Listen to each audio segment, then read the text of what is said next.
Historia de la célebre reina de España, Doña Juana, llamada vulgarmente la Loca. Capítulo primero. De cuáles fueron los padres de Doña Juana la Loca, y las cosas que pasaban en su palacio.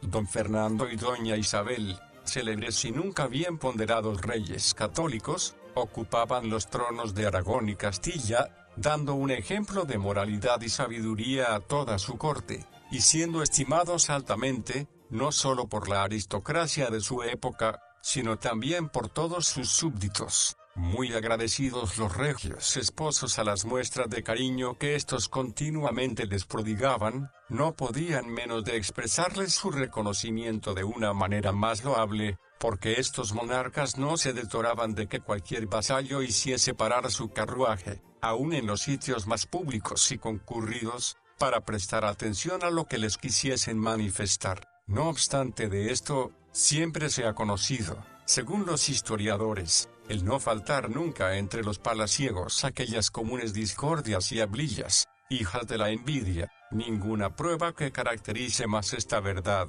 que la de que hallándose ya encinta la reina Isabel la Católica, comenzasen a propalar varios personajes, entre los cuales se hallaba don Enrique de Villena, que la sucesión que esperaban no podía menos de ser bastarda, y esto lo deducían de las varias escenas que habían presenciado en palacio, mas sin embargo de ser don Fernando tan previsor, y de inspeccionar tanto las cosas que le eran anejas, parece que estas voces las tomó por vagas, y no se cuidó de ellas. Así es, que dichos personajes atribuían la indolencia de don Fernando en este punto, al miedo o al excesivo amor que profesaba a doña Isabel, la cual unía a los vínculos de esposa, el ser nieta de su hermano. Miras particulares se llevaban el de Villena y otros en difundir por el vulgo tales voces, pero miras que más tarde fueron descubiertas por los que más le vendían amistad, declarando al soberano verbalmente los proyectos concebidos por ellos, y mostrándole por escrito la correspondencia que habían interceptado dirigida a don Juan de Portugal, a la cual contestó inmediatamente don Fernando por medio de su enviado de negocios, Lope de Alburquerque, no habiendo querido don Juan de Portugal dar audiencia al enviado de Castilla, y habiéndolo llegado a saber muy pronto don Fernando, montó en cólera de tal suerte, que nadie se atrevía a dirigirle una palabra. Procuraban aplacarle en algunos momentos de furia, pero todo era en vano. Amenazaba que haría entender a sus contrarios lo que merece el que agravia al monarca de Castilla, y que mostraría cuán grandes eran sus fuerzas contra los que le enojaban. Tampoco fueron bastantes a aplacar su ira los ruegos de su hermano don Pedro de Acuña, conde de Buendía, quien le protestaba no se irritase tan terriblemente, que tal vez una fraguada noticia, como podía ser, fuera el motivo del ludibrio y las imprecaciones que dirigía sin distinción de parientes y amigos, solo a las amonestaciones de un personaje que por respeto se calla, era a las que daba cabida el rey don Fernando. Este personaje se supo granjear su cariño por su bella cualidad, que era la de todo adulador, logrando con sus palabras henchir el pecho del monarca cada día de mayor pasión. Aún la misma reina Isabel tuvo en muchas ocasiones que valerse de este favorito para hablar con su real esposo. Estos sucesos ocurrían en el Palacio de la Imperial Toledo, cuando dio a luz la reina Isabel, el 6 de noviembre de 1479, a la princesa doña Juana de Castilla, muy parecida a su abuela doña Juana, esposa de don Juan III de Aragón. Según afirma el autor de las Reinas Católicas, el nombre de doña Juana es el de uno de los monarcas que por más largo tiempo han figurado en España al frente de los documentos y órdenes reales, y no obstante se puede afirmar que en pocas ocasiones, o mejor dicho en ninguna, tuvo parte la afición a los trabajos que le proporcionaba su elevada jerarquía, esta especie de hastío al destino arduo que debía ejercer a la edad que requieren las leyes, se le iba aumentando con los años. Por el contrario,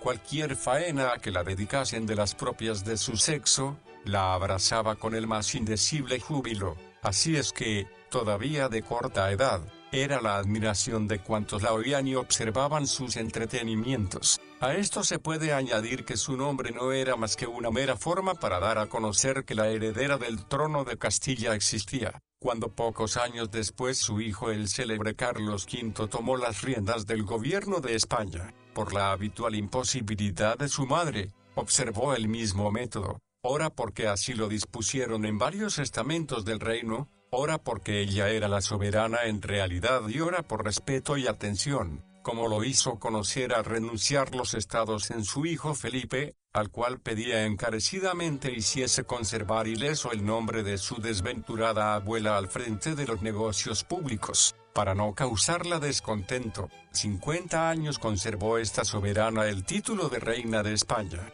a pesar de no haber gobernado ni un solo día. Tal era la enajenación mental de que se hallaba poseída, causada por los poderosos y bien fundados motivos que más adelante se irán conociendo. El memorable don Francisco Jiménez de Cisneros y el rey don Fernando ordenaron, como gobernadores durante la menor edad de Carlos V, no se hiciese pública la insuficiencia de doña Juana, a pesar de estar íntimamente convencidos de su incapacidad, de manera que por muchos y reiterados esfuerzos que hicieron algunos para declarar su nulidad, no lo lograron, y eso que para nada les estorbaba, pues que jamás se resintió de que no contasen con su voluntad para ninguno de los actos de gobierno. Su razón se encontraba sumamente turbada por los impulsos de una lícita y vehemente pasión. Por esta causa fue su vida cruel la de un reo aprisionado, y si alguna vez pareció resentirse de su precaria suerte, era para enseguida fomentarla ella misma con los padecimientos de su imaginación ardiente, creyéndose que tal vez cometería un desacato contra el objeto de sus más tiernas adoraciones. He aquí el motivo por qué un hombre de suyo tan esclarecido, apenas ha figurado bajo el concepto político, en el catálogo inmenso de los soberanos españoles, y por consecuencia es enteramente nulo, mas no obstante de todo, fue reina de esta magnánima y poderosa nación, hija de los grandes reyes católicos don Fernando y doña Isabel, y madre del noble y valiente emperador Carlos V, de suerte que los pormenores de su vida privada, los motivos por que le sobrevino su demencia, y el fundamento con que se la llama la loca, no pueden menos de excitar la curiosidad, y con doble causa, porque puede uno mirarse en esta soberana, como en el triste espejo de los funestos resultados que las violentas pasiones llevadas al extremo tienen, siempre que no se modifican y reprimen con la razón. Dotada doña Juana de un talento nada común, de una viva y ardiente imaginación, fue educada de una manera no vulgar para aquella época, y especialmente en la lengua greco-latina, hizo tan admirables adelantos, que la hablaba con una soltura encantadora. El sabio Luis Vives afirma que de cualquier materia que se le tratase en este idioma, contestaba repentinamente como si fuera en castellano. A estas cualidades unía la de una figura esbelta y de mucho interés, era el tipo de la hermosura, colmada de gracia y dignidad. Sus grandes ojos, expresivos y rasgados, denotaban el raro talento y energía de su alma, a lo que acompañaban los dignos y elegantes modales de la corte de Isabel, dechado de virtudes y moralidad. Todas estas grandes circunstancias, reunidas con el poderío de sus padres, hacían de doña Juana uno de esos partidos más aventajados para cualquier joven príncipe de Europa. Estas mismas circunstancias la constituían en una infanta acreedora a ser idolatrada, aun por los que no tuviera el placer y el honor de admirarla. Prueba evidente, que no tardaron mucho tiempo algunos príncipes en ver cuál era el que podía ser dueño de joya de tan inestimable valor. Don Fernando y doña Isabel no quisieron tampoco prolongar su casamiento, así es que contando apenas 15 años, esto es, en 1494, ajustaron las deseadas bodas con don Felipe, archiduque de Austria, duque de Flandes, de Artois y del Tirol, e hijo del emperador de Alemania, Maximiliano I, ajustadas que fueron. Al instante se dio principio a los preparativos de marcha con el boato y solemnidad dignos de la hija de tan poderosos señores. Una armada de 120 navíos de alto bordo se aprestó en el puerto de Laredo, embarcándose en ella 15.000 hombres de guerra no incluyendo la tripulación. A don Alonso Enríquez, gran almirante de Castilla, estaba encomendado el mando de esta flota. Iba de capellán mayor don Diego de Villaescusa, deán de Jaén, y la encargada por el rey de servir y hallarse a las inmediatas órdenes de la infanta, era doña Teresa de Velasco, esposa del almirante que dirigía aquella expedición. La cámara y todos los destinos pertenecientes a su persona se servían por damas y caballeros de la primera nobleza de España. Así lo dice en las listas que de ellos forma don Lorenzo de Padilla. Inútil es hacer mención de las ropas y alhajas que habían de adornar a tan augusta princesa. Se puede decir para abreviar que se habían dispuesto con elegancia y profusión. Terminados los preparativos, se dirigió toda la real familia por Almazán al puerto de Laredo, para despedir a tan excelsa infanta, excepto el rey don Fernando, que por hallarse celebrando de cortes en Aragón, no pudo verificarlo, muy a pesar suyo. El malogrado príncipe don Juan, hermano de doña Juana, y su augusta madre la acompañaron hasta la entrada del navío, donde anegados en un mar de lágrimas, se dieron mutuamente el más tierno y afectuoso adiós. Adiós, que resonó por todos los ángulos de la embarcación, en señal de reconocimiento a las reales personas que quedaban en tierra. El día 19 de agosto de 1496 se hicieron a la vela con dirección a los estados flamencos. Ningún contratiempo se había notado,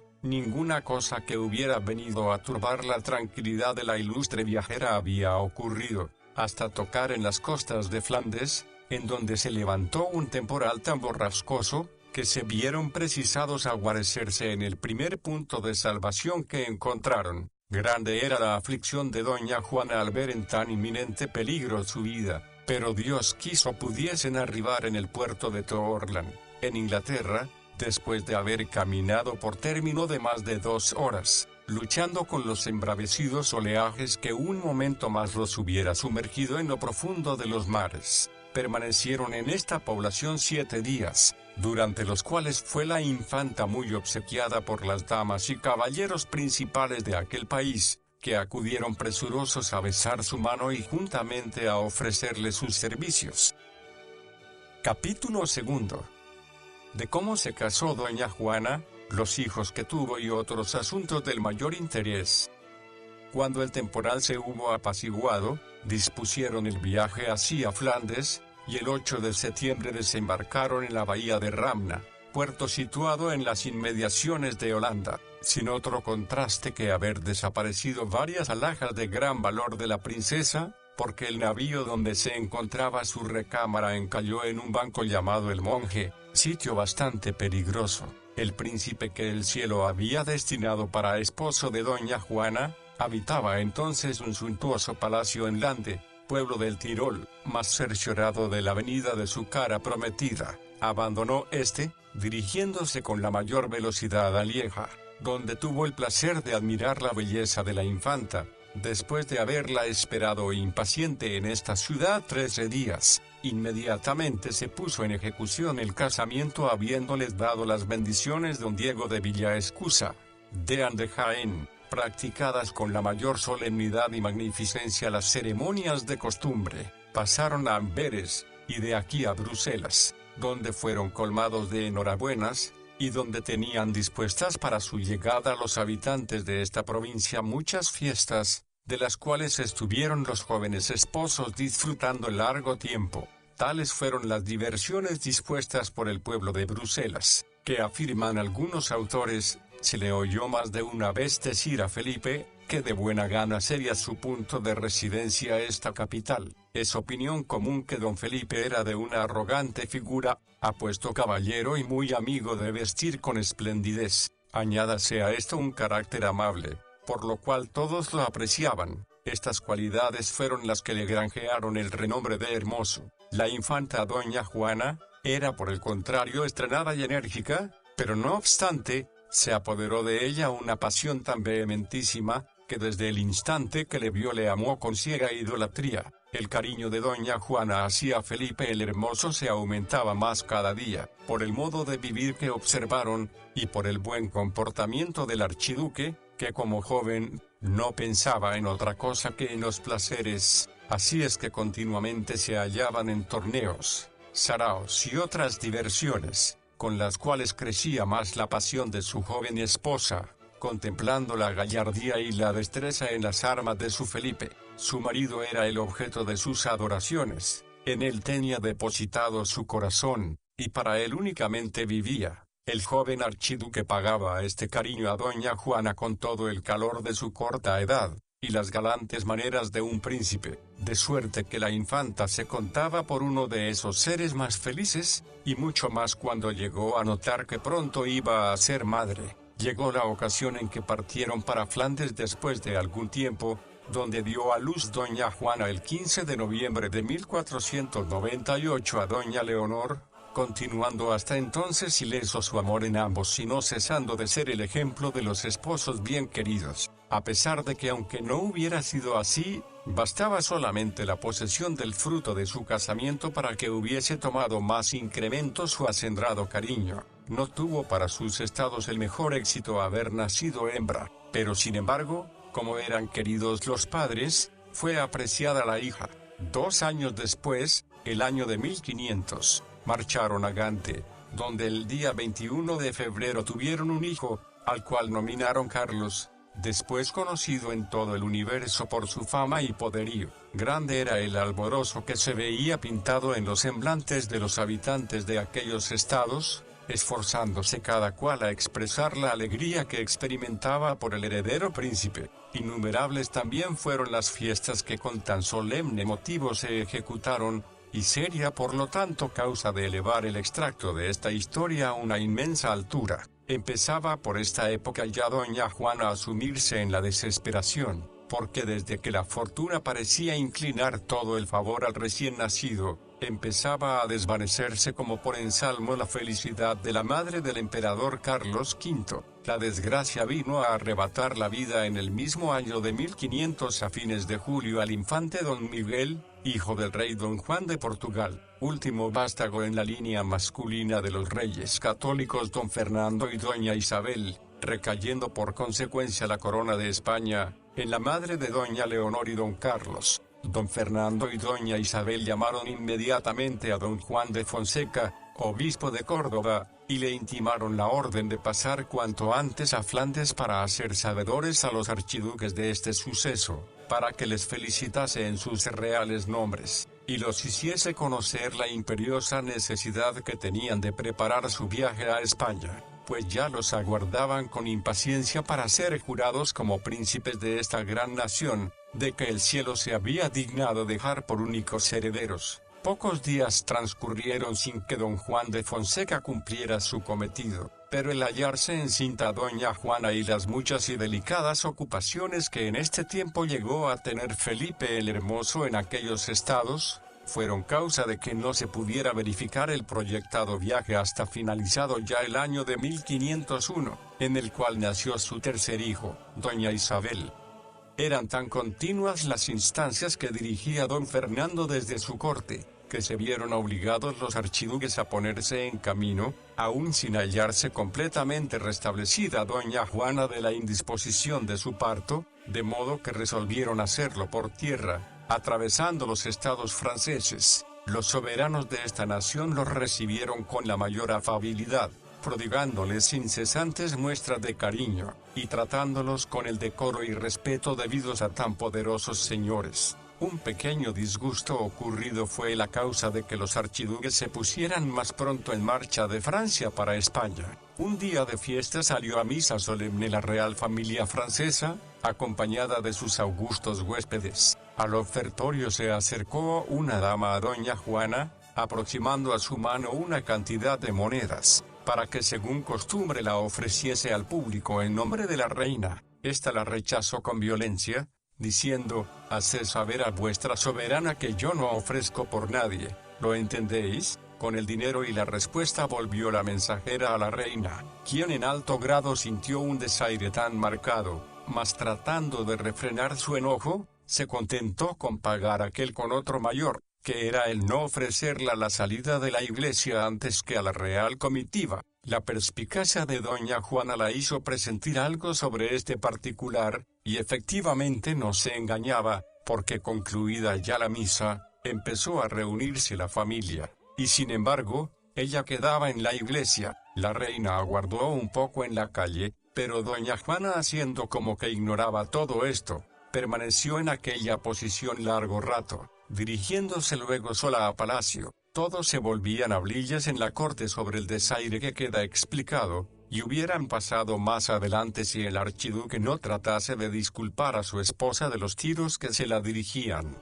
por lo cual tuvo que abreviar precipitadamente su viaje para el suelo español. Ya habían comenzado los días de 1502, cuando hicieron su entrada en España por Fuenterrabía. En esta capital los aguardaba, según recomendación de don Fernando y doña Isabel, don Bernardo de Sandoval y Rojas, que los acompañó por Burgos, Valladolid y Madrid a Toledo, punto donde estaban convocadas las Cortes Generales del Reino, y donde después fueron jurados herederos de la corona de España, que según cálculo, fue el 22 de mayo del mismo año 1502. Después pasaron a ser jurados igualmente a los reinos de Aragón y Valencia, en cuyo viaje les acompañaron sus padres. De regreso ya de esta expedición hubo que detenerse en Alcalá de Henares a consecuencia de encontrarse próxima a parir doña Juana. Todas las fiestas que se preparaban en la corte a los herederos archiduques, tuvieron que suspenderse para ejecutarlas luego con el doble objeto del nuevo alumbramiento de un príncipe, el cual tuvo efecto, el día 10 de marzo de 1503 con el nacimiento del infante don Fernando, quien sucedió después al emperador Carlos V en el Imperio de Alemania. Las ocurrencias que había por entonces en los estados de Felipe el Hermoso no le permitían continuar por más tiempo en España, así es que determinó ponerse en marcha al instante, aún en contra de su voluntad, no bastando ni los ruegos de su madre, ni los de doña Juana para hacerle desistir de su empeño. Desde esta época fatal data la locura de la madre de tantos reyes. Desde este tiempo fue tan desgraciada una mujer digna de mejor suerte. Cualquier persona que sepa lo que son los celos, podrá juzgar de los que tenía doña Juana, pues se presumía que hasta su sombra iba a arrebatarle un esposo tan querido. Felipe por su parte la había pagado con justo valor el amor que depositara en él, mas se le iba extinguiendo, no le entusiasmaban ya los repetidos halagos de su esposa,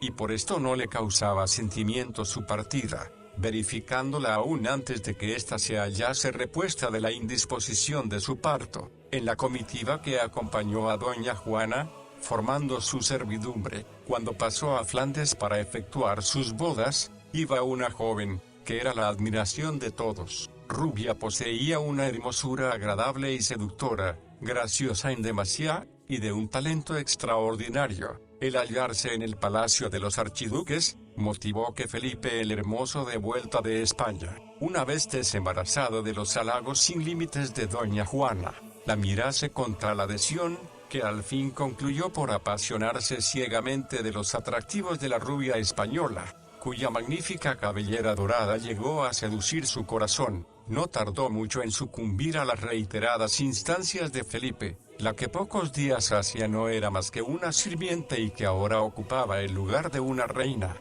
La murmuración y la envidia empezó a sentirse en palacio, y por consiguiente no duró mucho sin que se divulgase este acontecimiento, de tal manera, que con la mayor rapidez vino la noticia a España, y al momento se enteraron las personas reales. ¿Será posible explicar lo que padeció doña Juana al ser sabedora de esta noticia? Esta y no otra fue lo que privó a la archiduquesa de su razón hasta que dejó de existir. Este y no otro fue el más agudo puñal que introdujera Felipe en su amante pecho.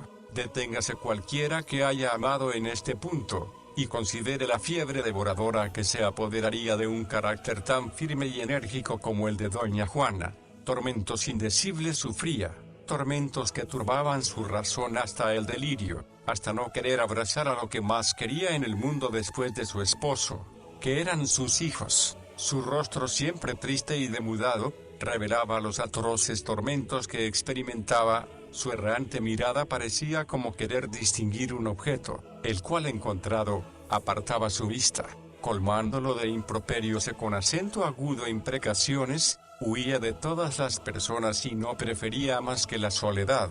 En esta hallaba distracción, dedicando su pensamiento a Felipe, a pesar de serle infiel. Con este motivo determinó abandonar la corte y retirarse a la mota de Medina del Campo, por estar íntimamente persuadida de que en este lugar se vería libre de los observadores cortesanos, y poder desde allí escribir a la reina Isabel, su madre, noticiándola de su última resolución, que era la de partir a la mayor brevedad a Flandes, para de esta suerte volver a ser dueña del corazón de su esposo, y destruir cuanto antes el amor que hubiera depositado en la rubia española. La reina Isabel, antes que su hija, estaba enterada de todo, conocía perfectamente el ardiente amor que ésta profesaba a su marido, y presumiéndose que tal vez su partida sería el móvil principal de un gran escándalo, trató de evitar su marcha, aunque a costa de mucho trabajo. Conocía que las relaciones de amor de Felipe eran demasiado nuevas para que tan pronto pudiese haber un rompimiento, así es que trataba de disuadirla de la idea de marcharse, poniéndola por pretexto el hallarse sumamente delicada su salud, y también el encontrarse su padre celebrando cortes en Aragón, el cual adorándola tan entrañablemente, sentiría muchísimo el que se hubiera tomado esta determinación sin su consentimiento. Tanto la reina católica como su hija doña Juana, llevaban su intención, la primera, por ver si podía sin dar escándalo, desvanecer el amor que había puesto Felipe en la camarista, y la segunda, porque quería dar una lección a su esposo, confundiendo a su querida. No dejaba a doña Juana de escribir a su madre con el objeto indicado, pero inútiles habían sido hasta entonces sus súplicas para alcanzar el permiso de ésta. Había llegado hasta el punto de mandar a los personajes más influyentes de su corte para si por este medio lograba lo que hubiera deseado aún a costa de su vida, mas viendo que todo era en vano, tomó la determinación de marcharse sin el consentimiento de su madre, sin que llegase a oídos de su padre, y si era posible, sin que se enterasen más que los conductores de su carruaje. A aquellas personas en quien tenía depositada su confianza dio las órdenes oportunas para que a la mayor brevedad preparasen los útiles más necesarios de marcha. Todo se encontraba ya dispuesto, pero quiso la casualidad fuese avisada doña Isabel de esta resolución inesperada, por lo cual mandó inmediatamente a don Juan de Fonseca, obispo de Córdoba, para que la suplicase en su nombre no marchara. A punto de subir al carruaje estaba ya doña Juana cuando llegó el enviado de la reina. Un momento después no la hubiera encontrado. Mandó al instante don Juan de Fonseca se retirase el carruaje, y enseguida se fue a ver a la archiduquesa, a la cual encontró ya a la puerta del Palacio de la Mota, preparada a marchar en traje de camino. Con el acatamiento que requería su posición, la hizo sabedora de la orden de la reina católica, intimándola a que volviese a su aposento, mas la archiduquesa no se hallaba ya en el caso de guardar consideraciones de ningún género, así es que no contestó una palabra. En el calor de su vehemente pasión no encontraba más que misterios, agentes secretos de su rival y de su infiel esposo, que no tenían otro entretenimiento que retardar su partida. El obispo de Córdoba apuraba en vano sus instancias aun presentándole a cada palabra el nombre de su madre, pero ya cansada de escuchar desobedeció la orden y los ruegos de éste, y preparándose a salir, «Dejadme», dijo, «es un deber sagrado el que no me detenga a nada en este viaje». Entonces el obispo mandó a cerrar la puerta, dejando de la parte de dentro a la desgraciada doña Juana. Viéndose encerrada esta señora llegó al colmo de su desesperación, y empezó a proferir tanto denuesto y tan insolentes frases, que don Juan de Fonseca se fue sumamente irritado, a pesar de haberlo mandado llamar a la archiduquesa por medio de su gentil hombre de cámara, don Miguel de Ferrera. No quiso volver, sino que tomó el camino de Segovia, donde a la sazón se hallaba la reina doña Isabel. Llegado que hubo don Juan de Fonseca a donde estaba la reina, le dio parte de todo lo ocurrido con la princesa. Doña Isabel, a pesar de lo débil que se hallaba y de la multitud de negocios que le proporcionaba su alta posición, se puso en camino para la mota de Medina del Campo, presumiéndose que tal vez su presencia haría desistir a su hija de un proyecto para ella tan sensible. Después de los cumplimientos de costumbre y a los cuales no prestaba atención ésta, la prometió que muy pronto iría a reunirse con su marido. «Nunca quiera Dios», decía la reina, que mi voluntad ni la del rey vuestro padre sea la de apartaros del lado de vuestro esposo. Y si otra cosa sobre este particular se han atrevido a deciros, despreciadla. Estas y otras razones le exponía Isabel, y ella en su frenesí, no respondió más que, son inútiles los ruegos del mundo entero, no cejaré ni un ápice, el padre de mis hijos. Yo quiero verlo, pronunciaba estas palabras, y anegada en lágrimas, se arrojaba al suelo, rechazando los cuidados que todos trataban de prodigarle. Terminadas ya las cortes de Aragón, no creyó prudente el rey Fernando detener por más tiempo su viaje, porque ya era sabedor de lo que sucedía con su hija, cuya enajenación mental se fomentaba cada día, y era muy posible que el detenerla más hubiera sido causa de declarar su locura. Premeditando esto mismo, mandó aprestar una armada en el puerto de Laredo, concediendo al mismo tiempo a su hija el permiso para que practicase su expedición a Flandes. Los transportes de alegría que experimentó doña Juana con la última voluntad de su padre son indescriptibles, y pocos días después se preparaba a hacer su deseada expedición. Capítulo 3. Del mal temporal que fue causa para que el viaje de doña Juana se hiciese más largo, y de la entrevista que tuvo con la querida de Felipe el Hermoso. El día 15 de marzo de 1504, se dirigió doña Juana acompañada de sus padres para el punto donde se iba a embarcar, Laredo, pero todo parecía venirle en contra, todo parecía revelarse a su voluntad. Un recio y continuo temporal impidió poder darse a la vela. Esto hacía crecer los tormentos de la princesa, y revestirla mucho más de indignación, porque todo parecía combinarse para evitar la reunión con su esposo. 2 meses tuvo que residir en Laredo, que fueron los que duró la tempestad, 2 meses que fueron 2 siglos, si se atiende la disposición en que se hallaba esta señora, y que agravaron muchísimo sus constantes padecimientos. A mediados de abril logró hacerse a la vela, llegando en 9 días felizmente a Vergas, distante 3 leguas y media de Brujas. En este punto la estaba esperando su esposo, el cual manifestó un indecible júbilo al volverla a abrazar, y ella, según el cariño que éste la pintaba, pareció completamente olvidada de un resentimiento tan justo. A pesar de darse los dos mutuas pruebas de amor y contento, abrigaban ambos fatales y mortificadoras pasiones, el archiduque, por el vehemente amor con la camarista, y por los más rabiosos celos, doña Juana. Pero vivían con la esperanza el primero de que jamás ésta se enteraría de sus amores, y la segunda, de vengarse de una mujer que tan grandes sinsabores la había hecho sufrir.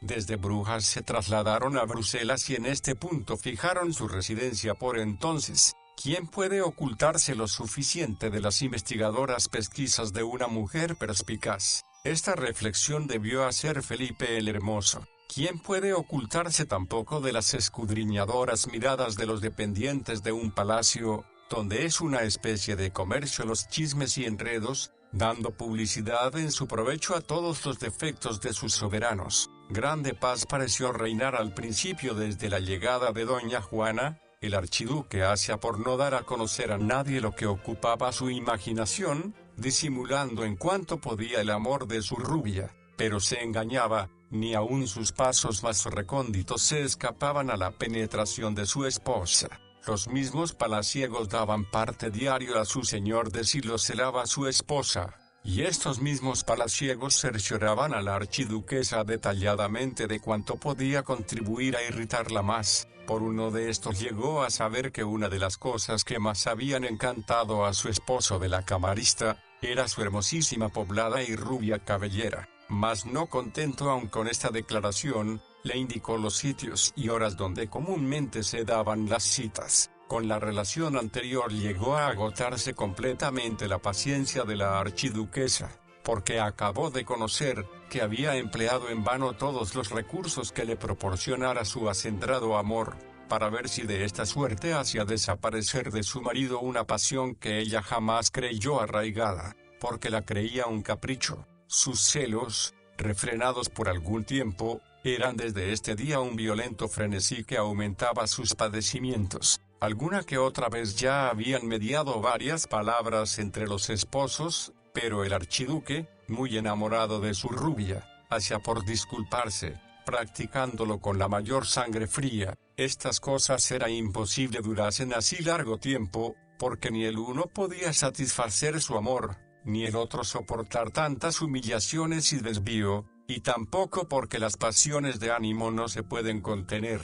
Una escena terrible, por un descuido de Felipe, tuvo lugar. Le sorprendió su esposa con la querida. Grande fue el escándalo que circuló por toda la corte, y grande fue el trabajo que le costó contener la furia de su mancillada esposa, porque ésta ya no pensaba más que en la venganza, y cosa admirable en esta mujer, de esta venganza no quería fuese partícipe su esposo, pues aunque había llegado a notar el despego y descaro con que solía tratarla, no obstante lo idolatraba de todo corazón. Su furia era expresamente dedicada para su adversaria, para aquella indigna mujer que le había arrebatado lo que más adoraba en la tierra, y gracias que la timidez de abandonar del todo el amor de su marido, la reprimía en parte. Ya era testigo el palacio de Bruselas de los descompasados gritos, repetidas contiendas, y descompuestas palabras de los jóvenes príncipes. Sin embargo, de poner cuanto estaba de su parte por disimular el archiduque,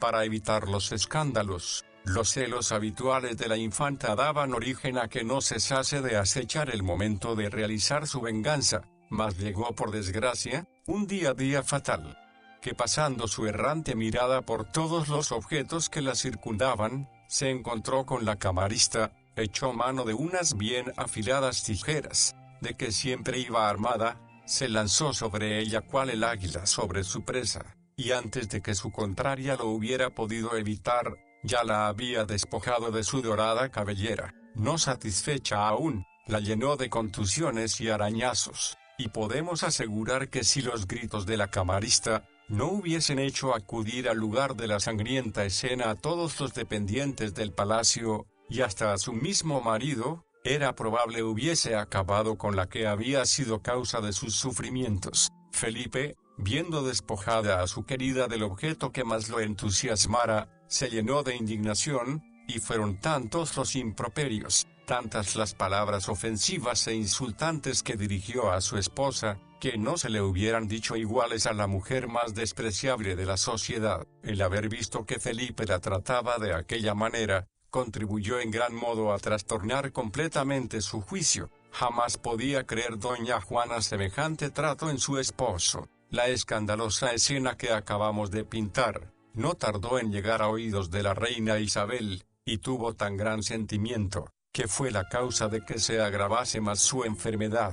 Sin embargo, procuró por todos los medios que estuvieron a su alcance, introducir la paz entre sus hijos. Ni siéndola posible lograrlo por algún tiempo, la archiduquesa tenía una herida que no era fácil cicatrizar. Por fin, alcanzaron sus súplicas a hacer la reconciliación. Se unieron los esposos, pero no por esto recobró doña Juana su tranquilidad. Entretanto la salud de doña Isabel decaía por instantes. Sus padecimientos eran tan continuos, que ya no se dudaba de su pronta muerte. Uno de los principales personajes de la corte, única heredera del reino de Castilla, a su hija doña Juana, y en defecto de esta a don Carlos, su nieto, pero advirtiendo que si la primera se hallaba imposibilitada, y Carlos no tenía 20 años, gobernase don Fernando, hasta que aquel llegara a esta edad. Efectivamente, el día 26 de noviembre de 1504 falleció en Medina del Campo la reina Isabel la Católica, y al siguiente día ordenó don Fernando proclamar por reina de España a su hija la archiduquesa de Austria. Las cortes verificadas en Toro el 11 de enero de 1508, fueron las primeras que juraron a doña Juana por reina propietaria de los vastos dominios de España. No pudieron por entonces los archiduques abandonar a Flandes, tanto por los innumerables asuntos pendientes en él, como por el avanzado estado de preñez de la reina. Habiendo nacido a poco tiempo la princesa doña María, restablecida doña Juana de su parto, se pusieron en camino, mas un fuerte temporal los hizo arribar a Inglaterra, en cuyo reino fueron perfectamente recibidos. Pocos días después partieron con dirección a España, llegando el 26 de abril de 1506 a La Coruña. donde esperaba la mayor parte de la grandeza a recibirlos y rendir un justo homenaje a sus nuevos monarcas. A su paso por Valladolid fueron jurados, y allí disfrutaron de las fiestas que habían prevenido en su obsequio. Parecía estar en esta época sumamente aliviada doña Juana, no tratando más que de complacer a su esposo en todo, y dejándole gobernar el reino a su gusto. Pero cuán poco le duró esta felicidad, así que se concluyeron las Cortes de Valladolid. Determinaron recorrer las principales capitales de España para darse a conocer, porque así lo exigían de todas partes. Empezaron su carrera por Burgos, pero oh desgracia, en una de las tardes que salían a pasear, se acaloró tanto don Felipe en una partida de pelota, que le sobrevino una pulmonía, de cuyas resultas fue víctima a los 6 días, dejando embarazada a doña Juana de 6 meses. Falleció Felipe el Hermoso el día 29 de septiembre de 1506, cuando contaba apenas 28 años. Tal fue el poderoso influjo que obró en la imaginación de la nueva reina la inesperada muerte de su esposo, que muchos días estaba fuera de sí, y encerrada en el aposento que a ella le parecía más lóbrego y triste. Durante este enajenamiento, se habían hecho los funerales, y por consiguiente el cadáver del monarca sepultado en la Cartuja de Miraflores. En cuanto esto llegó a su noticia, mandó se lo trajesen en una caja bien dispuesta y embetunada, porque no quería vivir lejos de él. Así se practicó, y no permitía que nadie entrase, llevándose los días y las noches contemplando los restos del ídolo de su amor. Ninguna clase de ruegos la hacían desistir de alejarse del cadáver. En vano eran las amonestaciones del cardenal Cisneros, inútiles también las de las damas y principales personajes, advirtiéndole la necesidad de ocuparse de los negocios del reino. Cerróse por dentro de la habitación y mandó hacer una ventanita para que por allí pudiesen mandarla algunos alimentos. Muchas veces iban los grandes a hacerla saber la alteración en que se hallaba España, y contestaba que si su hijo estaba en disposición, viniese a gobernarla, y que si no, su padre, que ella tenía otros deberes más sagrados que cumplir como viuda. Varios de los personajes creían, al oírla hablar con cordura algunas veces, si la querida de su esposo habría usado de algunos maleficios para hacerla padecer tan terriblemente. ¡Qué credulidad la de aquella época! No transcurrió mucho tiempo sin que a la misma reina doña Juana le pareciera insoportable aquella existencia, y poco después llamó al cardenal Cisneros, haciéndole saber que no podía vivir por más tiempo en la capital donde había muerto su marido, pero el cardenal quería suspender por entonces su determinación, a causa de hallarse en un estado avanzado de preñez, mas como la voluntad de doña Juana fue siempre decidida, no se atrevió a oponerse a su mandato. Se trasladó la corte a Valladolid, por orden expresa de la reina. Haciendo jornadas muy cortas salió de Burgos el 20 de diciembre de 1506, acompañada de un crecido número de vasallos con hachas encendidas, muchos frailes franciscanos también con luces, el prior de la Cartuja y algunos monjes que decían misas diarias por el alma del soberano, cuya caja iba en medio de esta fúnebre comitiva, seguida del coche de la desdichada doña Juana y de las damas y caballeros de su palacio. De esta manera marcharon hasta llegar a Torquemada, donde la reina no quiso pasar adelante, alojándose en casa de un clérigo, y exponiendo que el estado de su salud no la permitía seguir. El 14 de enero de 1507 parió en este pueblo a la infanta doña Catalina. Triste y desconsolador fue este año para España. A consecuencia de una miseria y escasez grandes, se desarrolló una peste que causó innumerables estragos, y se creerá que a pesar de ser el pueblo de Torquemada uno de los más invadidos por la epidemia, no bastasen los ruegos del cardenal a que continuara la reina su camino. Muchas y muy reiteradas fueron las instancias que a este le costó, hasta lograr que a fines de abril se volviese a emprender la marcha con el mismo aparato que al principio, pero pronto se cansó de viajar. Al llegar a Hornillos, distante 2 leguas de Torquemada, quiso fijar su residencia en él, exponiendo viviría con más comodidad que en una grande población, de manera que volvió a encerrarse en este pequeño pueblo con el inanimado cuerpo de su esposo, no cesando de hablarle, ya con cariño, ya con quejas, ya con reconvenciones, que aumentaban más su incurable locura. Todo seguía de este modo, hasta que la dieron noticia de la venida de su padre a España. Esta noticia la recibió con gran placer, porque al momento manifestó deseos de salir a encontrarse con don Fernando, en Castilla, advirtiendo que había de ser en cortas jornadas y con el mismo cortejo fúnebre. Inútilmente se cansaba el regente del reino,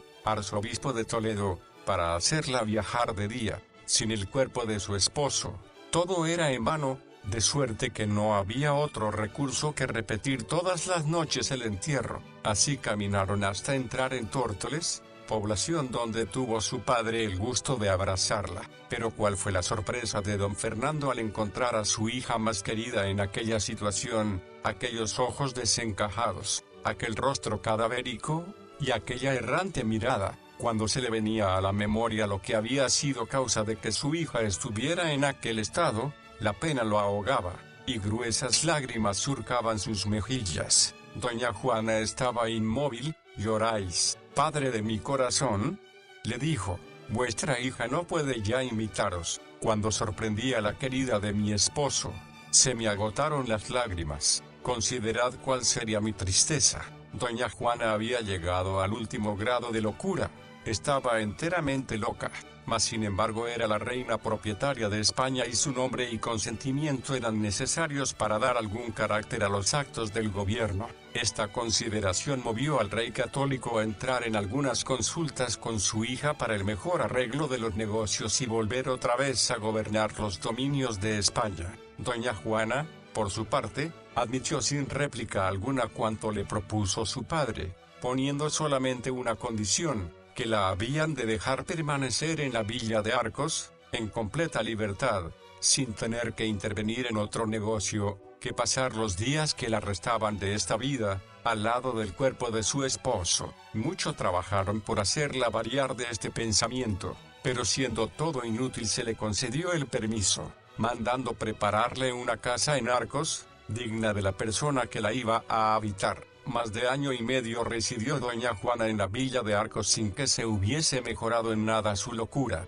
Era de ver, según afirman algunos, las animadas conversaciones que esta infeliz señora tenía con el cadáver de su esposo, conversaciones que aumentaban más su delirio, y que en lugar de aliviarla, la agravaban. ¿Por qué no me respondéis, Felipe?, le decía. Calláis, todavía me seréis infiel. Estas palabras profería a su marido, y otras que causaría lástima escucharlas. Desde Santa María del Campo le escribió don Fernando a su hija advirtiéndole de la necesidad que tenía de marcharse a Tordesillas y haciéndola saber era población más salubre que la villa de Arcos, y que por consecuencia había determinado, se pusiese en camino para este punto. Doña Juana se encontraba perfectamente, según la contestaba, en Arcos. De manera que viendo el rey católico que su hija no accedía a sus súplicas, tomó la determinación de ir en busca de ella para ver si con su presencia lograba lo acompañarse hasta Tordesillas. Así lo hizo don Fernando, habiendo podido con el influjo que ejercía sobre su hija hacerse marchase a dicho punto,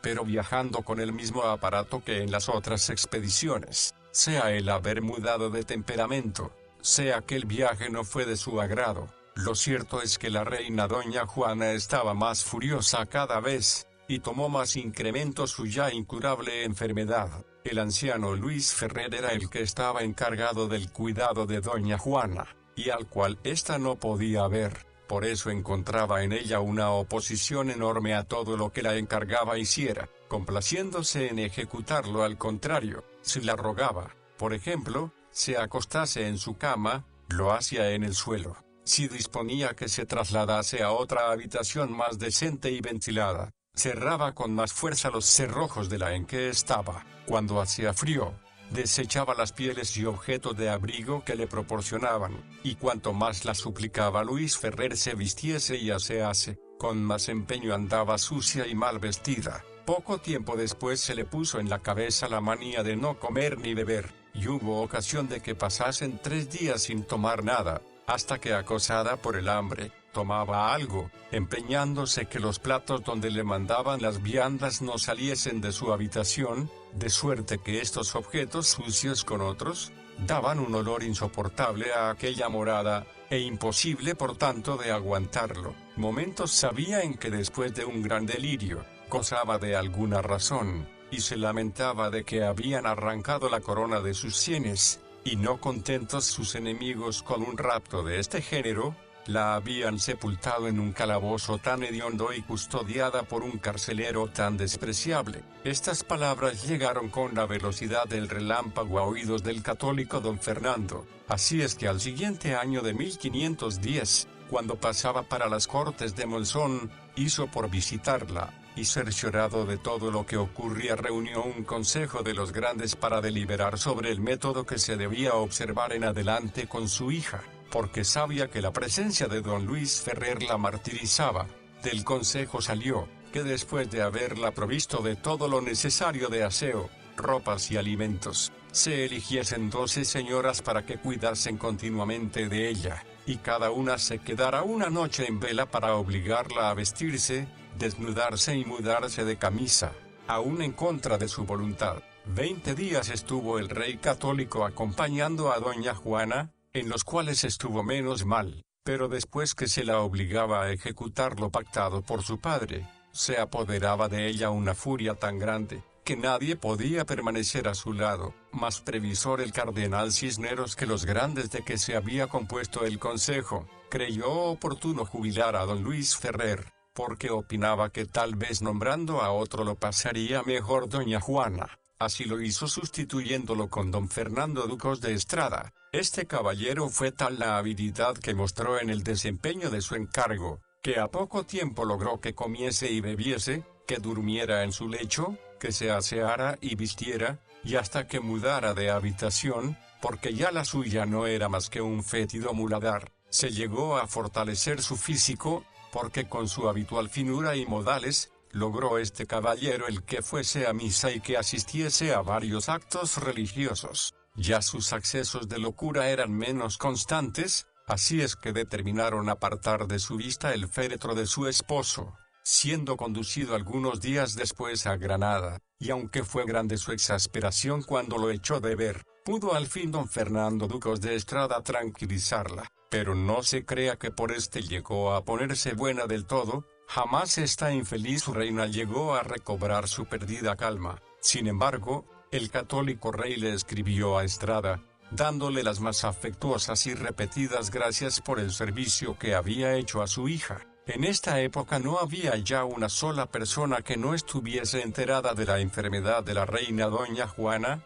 pero no obstante, conservaban alguna esperanza de alivio, y jamás bien del deseo de sus súbditos, que de la posibilidad. En las cortes que se celebraron en Valladolid por enero de 1518, se decretó que si en algún tiempo la reina doña Juana se hallaba en disposición de mandar los vastos dominios de España, cesase de su gobernación el católico rey don Fernando, y que doña Juana fuese la soberana absoluta.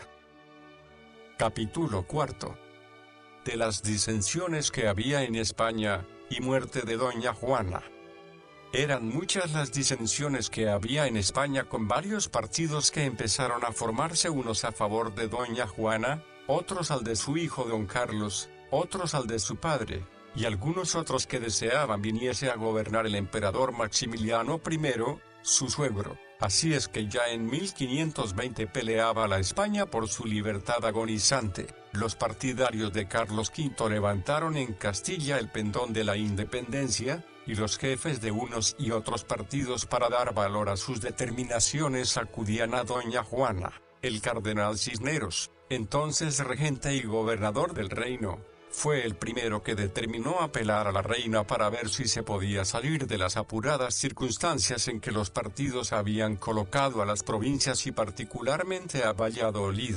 Cuantos iban a tratar sobre asuntos tan delicados con la reina, salían sumamente descontentos por no obtener nunca una contestación digna de aplacar los ánimos de los revolucionarios. Pero el grande talento del cardenal gobernador y de todos los que componían su real consejo, logró, aunque a costa de un incansable trabajo, aplacar las turbulencias. y poco después, cuando falleció el rey don Fernando el Católico, empezó a gobernar la España el emperador Carlos V.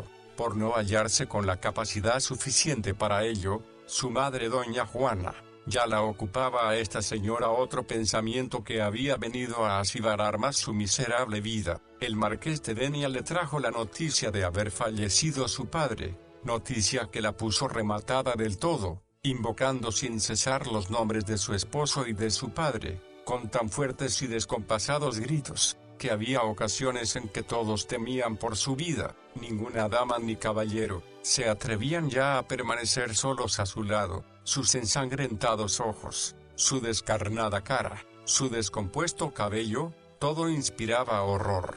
En este triste estado pasó el resto de su vida la infeliz reina en el palacio de Tordesillas, donde estuvo 46 años luchando con lo que todos conocen, y no existiendo otra cosa en su imaginación que la memoria de su adorado padre y los celos de su idolatrado esposo. Después de conocidos los hechos que se han acabado de referir, lo restante de su vida, que a pesar de los largos y terribles sufrimientos, fue larguísima, no ofreció novedad digna de mencionarse. La reina de España, doña Juana, alargó sus días hasta los 73 años, sin que su incurable mal hubiera podido hallar un correctivo, pero en los últimos meses se agravó extraordinariamente. Nunca tuvo dolencia de otro género, de manera que a haber vivido Felipe el Hermoso mucho tiempo, hubiera tenido que expiar su mal proceder para con esta reina, acreedora de mejores miramientos. A principios del año 1555 empezó a enfermar de bastante consideración, llegando hasta el punto de no querer tomar ninguna medicina. Cuando la obligaban arrojaba al suelo a la cara de quien se la hacía tomar. 3 meses pasó esta señora en la agonía, no habiendo ya una persona que quisiera permanecer en su compañía. Todos estaban fatigados, aburridos de sufrirla. Gritos desaforados y lastimeras voces eran los que se oían en palacio, y todo cuanto se hacía para tranquilizarla era nulo. En lugar de aliviarla, excitaban más y más su furor. El marqués de Denia, que era uno de los que continuamente estaban a su lado, le escribió al rey, su hijo, advirtiéndole de esto mismo, a lo que contestaba Carlos V, sufrido con resignación las impertinencias de mi pobre madre, que el cielo os recompensará. Lo mismo les contestaban las demás personas reales. Dios quiso por fin recogerla bajo su amparo, pero se asegura muy de positivo que poco antes de morir recobró perfectamente su entendimiento, y cual el que despierta azorado por los mágicos efectos de una terrible pesadilla, y queda después inmóvil y sumergido en un grande abatimiento. Así quedó esta soberana, tranquila, por lo que dedicó su pensamiento a orar fervorosamente, y a la disposición de su alma, a lo cual le ayudó con su inimitable celo San Francisco de Borja, duque de Gandía, que dio la casualidad de hallarse presente a tan terrible acto, el día 11 de abril de 1555, y en su misma noche, que era la del Jueves Santo, finalizó su larga y penosa existencia, siendo sus últimas palabras: Jesucristo, acogedme en vuestro seno. Así terminó esta soberana española, poseída de una pasión aunque lícita, exagerada. Se vuelve a repetir, que si el archiduque hubiera existido, habría expiado terriblemente su crimen solo con ver el incomparable daño que había causado a una reina que no tuvo otro delito que adorarlo con ciega idolatría, ejemplo terrible, para después de conocido procurar refrenar las exageradas pasiones, que no traen otro resultado que males sin cuento, como se podrá conocer por el retrato que se ha trazado de la reina de España, doña Juana la Loca. YouTube. Fin.